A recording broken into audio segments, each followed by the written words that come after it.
Oke, sekarang nomor 7. Nomor 7 soalnya tumbuhan teh sering dipangkas pucuknya untuk meningkatkan jumlah percabangan dan jumlah daun muda yang terbentuk. Proses biologis yang terkait dalam hal tersebut.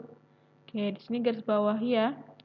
Dipangkas pucuknya untuk meningkatkan jumlah percabangan dan jumlah daun muda yang terbentuk. Meningkatkan percabangan dan daun muda. Berarti dia tidak ingin tumbuhan teh ini tumbuh tinggi. Ya, tidak ya. Tapi dia untuk meningkatkan jumlah percabangan. Oke, sekarang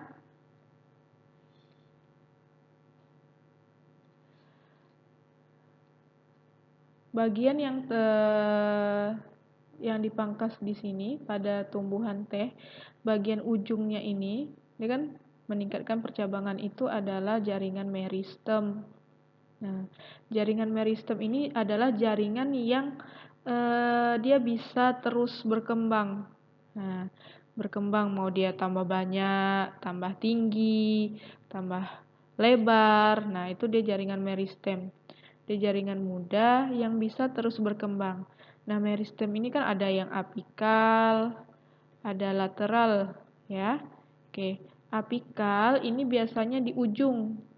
Ujung, mau dia ujung daun, ujung batang, ujung akar, pokoknya di ujung. Kalau lateral ini tengah. Oke. Nah, sekarang kita lihat di soalnya tadi dia dipangkasnya itu di pucuk. Kalau pucuk itu tentunya adalah bagian ujung, ya. Kalau pucuk itu tentunya bagian ujung. Berarti di sini yang dipangkas adalah apikal, ya. Ini yang dipangkas kan? Dipangkas adalah meristem apikal. Nah, kenapa dia dipangkas? Dipangkas supaya kerja dari meristem apikalnya ini terhambat. Nah, kenapa dia terhambat? Karena tumbuhan teh itu kan tidak ada tumbuhan teh yang tinggi.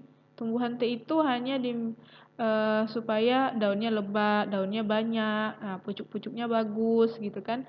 Nah, makanya dia dipangkas terus bagian ujung daunnya itu. Nah, supaya dia tidak tumbuh menjadi tinggi. Nah, jadi di sini yang dihambat adalah meristem apikal.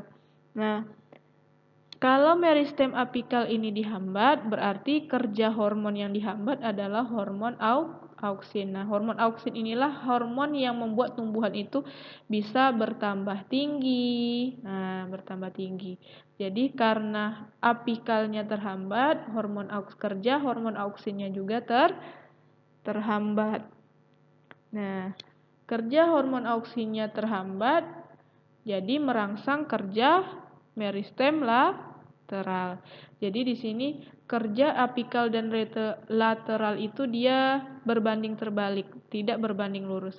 Jadi kalau misalnya apikalnya tadi terhambat karena dipangkas, hormon auksinnya juga terhambat, maka lateralnya menjadi meningkat atau tidak terhambat kerjanya. Nah, sekarang kita lihat jawaban yang paling tepat dari pernyataan tadi ya, dari penjelasan kakak tadi. Yang A, tidak berpengaruh terhadap pertumbuhan meristem apikal dan lateral. Salah ya, karena dia berpengaruh. Berpengaruh ke apikal terhambat, ke lateralnya tidak terhambat. Berarti jawaban A salah. Kemudian yang B, meningkatkan pertumbuhan meristem apikal dan menekan pertumbuhan meristem lateral. Nah, tadi dia yang apikal tidak meningkat tapi terhambat. Kalau yang lateral malah meningkat. Berarti jawaban B salah.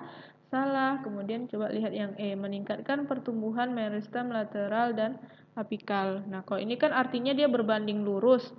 lateral dan apikal sama-sama meningkat. Tapi tadi apikal yang terhambat, kemudian lateral yang meningkat. Berarti jawabannya salah. Kemudian yang D, menekan pertumbuhan meristem apikal dan meristem lateral. Nah, ini juga salah. Nah, berarti jawaban yang paling tepat adalah C. Menekan pertumbuhan meristem apikal, artinya dia menghambat kerja meristem apikal dan hormon auksin, kemudian meningkatkan pertumbuhan meristem lateral. Itu makanya kita temui tumbuhan teh itu tidak ada tinggi seperti tumbuh pohon tinggi, itu enggak ada.